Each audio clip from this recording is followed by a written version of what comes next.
activists, it's the pro-Palestinian groups. Those are their secular religionists. Like that, they are just as devoted in many of the similar ways. Yeah, well, people, particularly younger Democrats on the left, seem to be pretty anti-Israel right now.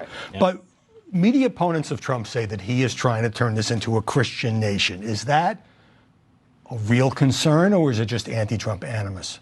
I mean, like I said, I think there's this real danger of overplaying it, because many in the press, even if there is this strain, will conflate it with almost all of Christian observance. Right. And I think that's the real problem, because you're not rationally assessing a threat. What you're doing is smearing a bunch of people who are just regular Christians. And so that's the part where Donald Trump notices, oh, these people just believe normal things, like that the Constitution was inspired by a sort of theism, that our rights do come from our Creator, and the press doesn't really recognize that anymore, and the left doesn't really recognize that anymore, so I'm going to. And you know what? It's easy to pick on Christians. The press knows that they're not usually going to get back out there and make a lot of noise. They're not going to get out there and protest and break glass and march around and pull down statues.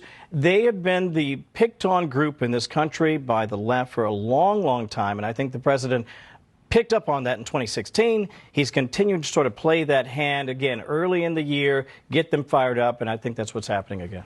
Well, also, you know, Donald Trump has been a friend of Israel, and, you know, he also thinks all Jewish voters should vote Republican or vote for him. Yeah. But when he says, as in a clip we saw, Christians are under siege, is that exaggerated? Is that something that a lot of Christian people worry about? I think Christians do worry about it, and here's the thing. The New York Times sort of hand waves it, says it's implausible that they're being persecuted at all, but then you see folks like this pro-life activist who gets the DOJ coming down very, very hard on him and taken out of his home in an armed raid, and you go, well, it does feel like they're using a lot of energy to go after this particular group. So people see that. That's a rational reaction to that. Targeting Catholics, too. Yeah, they may also feel under siege by